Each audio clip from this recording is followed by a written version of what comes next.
Ryan Harper. We're here at the Young Republicans National Convention at the Omni Hotel in Dallas, Texas.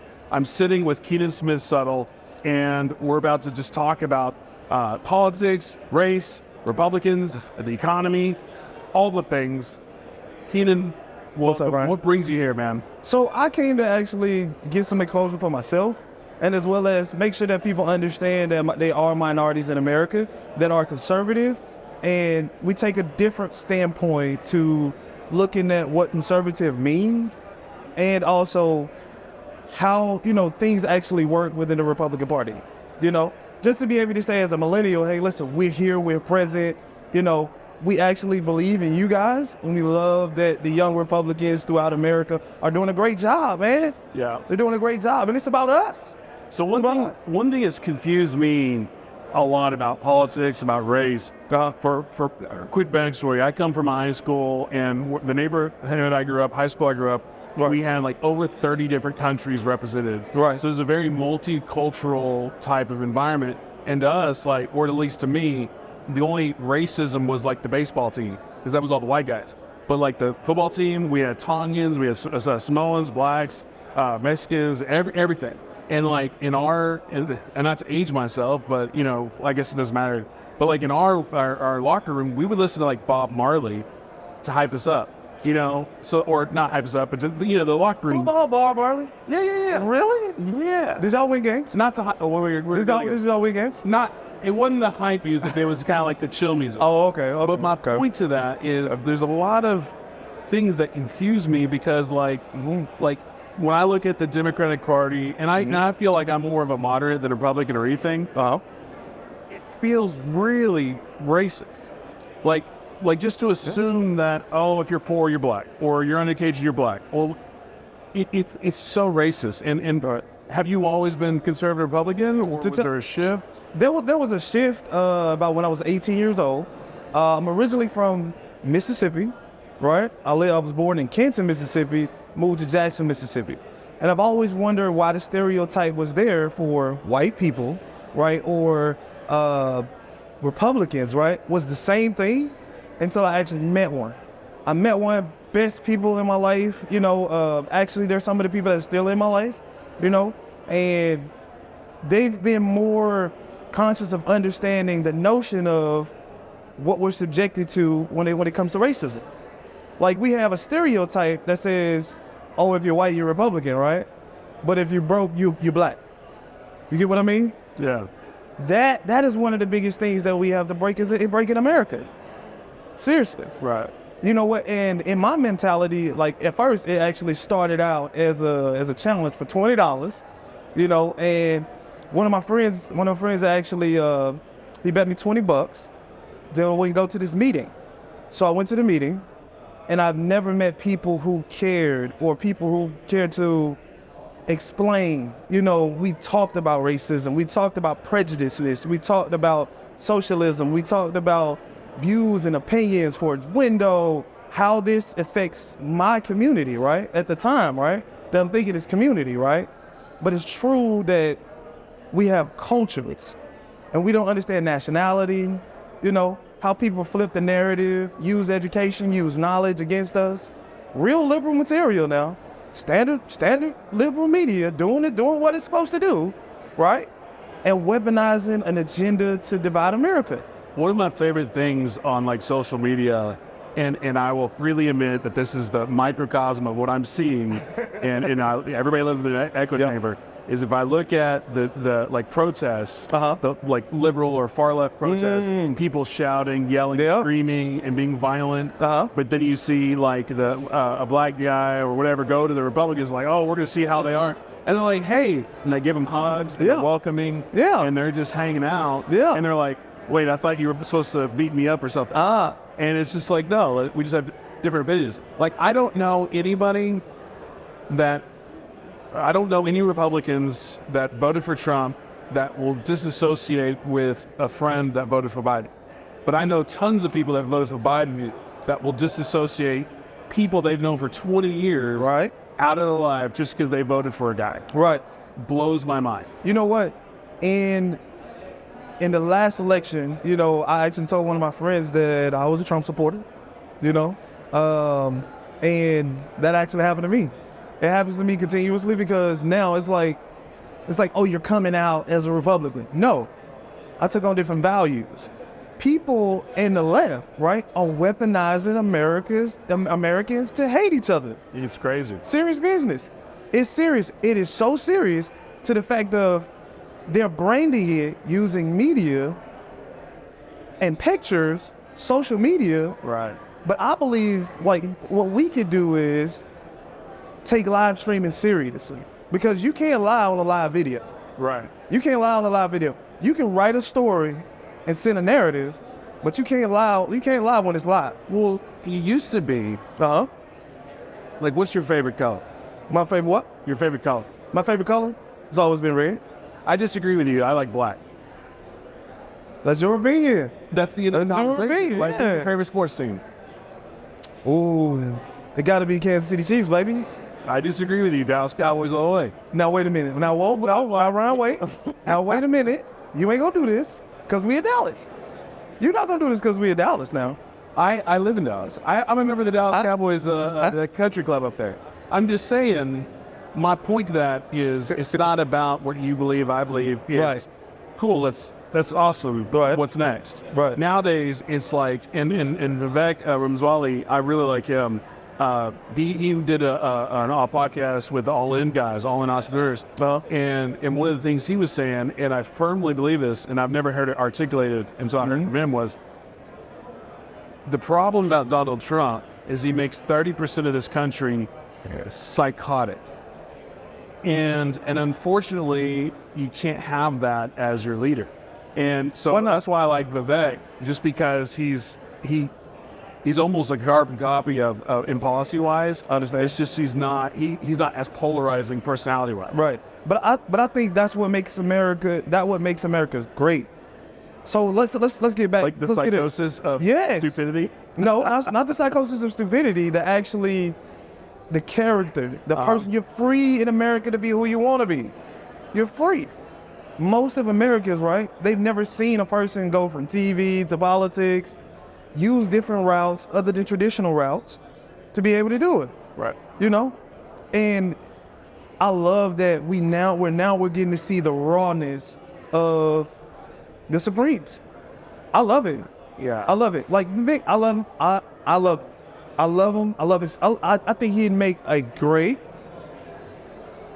I think he'd make a great. You're gonna do it. You're gonna throw the V out there, aren't you? Huh? The V, the vice president. No, I'm not. I'm not. I have my choices. Okay. I have my choices. I think that Vivek can make a great person to run the Department of Commerce for America. Okay. I really do. Yeah. I really do. And you know what? Right now in America, in the world stage, we need a character. We need a politician. We need a businessman. Well, and that's another thing. Like, I was talking to a colleague of mine earlier this morning, is how crazy. Again, I keep saying everything's so crazy because it is. Right. We live in a crazy time. But like, when I think traditional, liberal Democrats, I think hippies, I think flower child, I think anti-war, I think all of that. And now we live in an era where you unfortunately have this Maui disaster, and we're sitting like, and I haven't done fact check or anything, but nobody else will anyway. Like, we're sitting like, what, $1.92 million in service, or like $700 a family. But a week before we stroked a $40 billion check to Ukraine. And I'm not, I will freely admit, I don't know the ins and outs of either of those stories to have a very educated, like, in the gritty, like, opinion of it. But on surface level, that blows my mind. It's ridiculous. Seriously, it's like hiding one hand to feed the other. You know, when I seen the move come across my TV for the United States to support Ukraine, I instantly almost threw up. The United States is a beautiful country, but we have to learn to we have to learn to know when things are bullshit, and it's to cover up something else. Right. Right? It's almost like keep your eyes on the TV. I'm gonna go cut it off. Go cut the other TVs off. Save money on the electric bill. Well, just pivoting back to race real quick. And I know we're not there, and we won't be there for a long time. And I don't want to sit here and be like, I'm colorblind, but like, I do have an oh yeah moment every time I'm like just talking to somebody. So we were talking for like 5-10 minutes before we started this, and it was like, as a minority, I'm like, I had to like double take something. Huh? Oh yeah, you're black. Like, but to me, that's how it's supposed to be. I mean, the first thing I shouldn't be like, black guy, everybody, it was a black guy. Like, to me, that's ridiculous. It's like, let's have a conversation, and then it's like, oh yeah, I totally forgot. But I think to me, that's true equality. Unfortunately, I understand that's not everyone, and it'll be a while to get there. And I have no follow-up other than to say, I'm not racist. That was a joke, but apparently I am. I don't know. No, I see exactly what you're saying, right? I myself, I have different views. I have different opinions on it. Yeah. Right? Being a leader, being a father, being a person of color, right? Yeah. I don't see how we don't address people for being the character that they are instead of the skin color. Because Martin Luther King, like, character, what's the quote? Judge us for a character, not for... Right. Yeah. Right. And you know what? If I poke you, right? Yeah. And you bleed, and then I poke myself, and then we both bleed, right? Right. We both bleed red. Right. We're all the same people. It's ridiculous. All the same people. So when we sat down, you were talking, one of your motivations of being here is exposure and getting out there. What did you mean by that? Are you running for office? Are you dabbling in that? You know what? I haven't actually made anything public or anything like that. You know, I've been said, hey, you know, people ask the same question. No, I want to see exactly what else is out there, you know, that we can bring back to the great state of Kansas and make things happen. So you need to meet Steve Kennard over at TBC, because he's actually running for Texas representative up in Richardson. And it's a democratically held seat at the moment, but they only won by like 900 votes. Wow. So like he's running for that, and I think if you are thinking about dabbling in that, that might be a good, just because he just went public like 2 weeks ago that he's doing that. Still early days, and his campaign managers, his campaign consultants coming out later this afternoon to like meet. Right, that could be a good like introduction, just a conversation.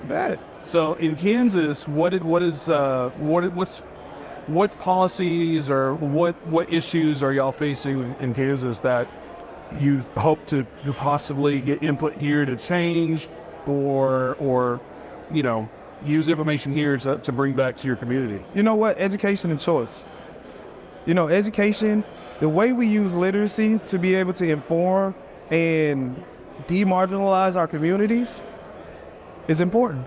You know, knowledge and education, that's where it starts. Yeah. You know, most of these kids are spending 8 hours a day in a classroom with a teacher, right?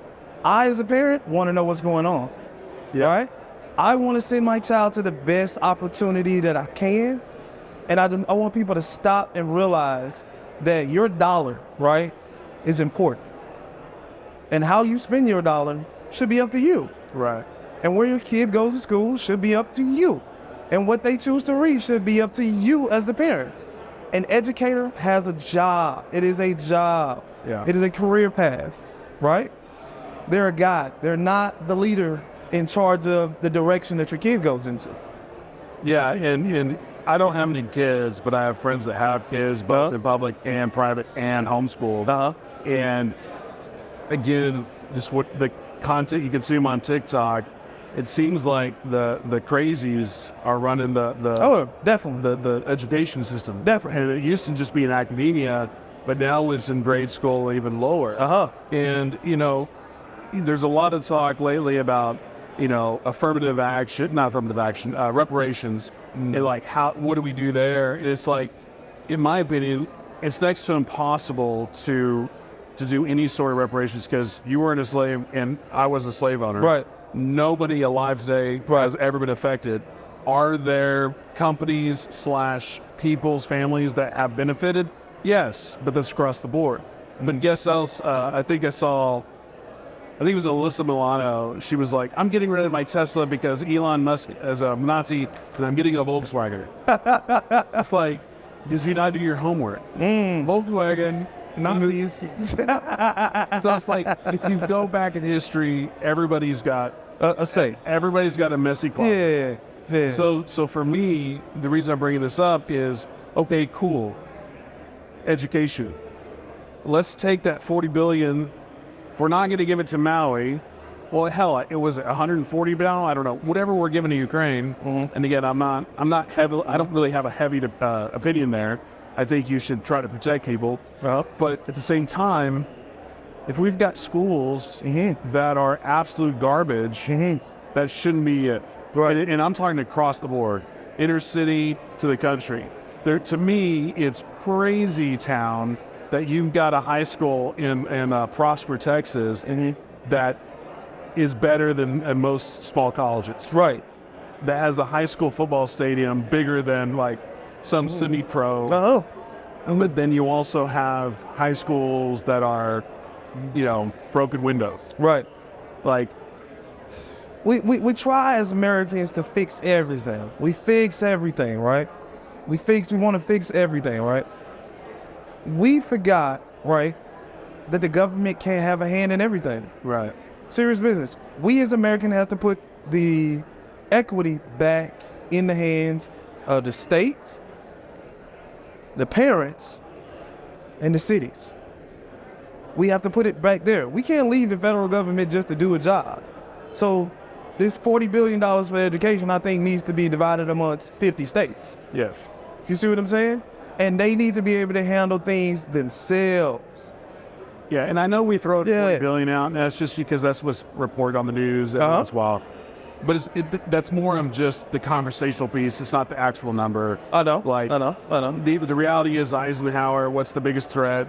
The industrial, military-industrial complex. And again, go back to Ukraine, going back to Democrats. It's the fact that you have all these politicians, Republicans, Democrats, that all have lobbyists from military. Right. And that's why we're but just to wrap up, what was your main takeaways from being here? And I know we're early at this event, but what are you looking to get out of it most? I want to learn more about the different organizations that want to be involved in processes, in election processes, and also in the grassroots. That's what I came here for. Yeah, like I said, well, I hope you find it. Hope you get it. Thank you, Ryan. Thank you. Look forward to seeing you around and seeing, maybe candidate Keenan. You never maybe know. Representative. You never know. President. You never know. You never know. All right. See you next time.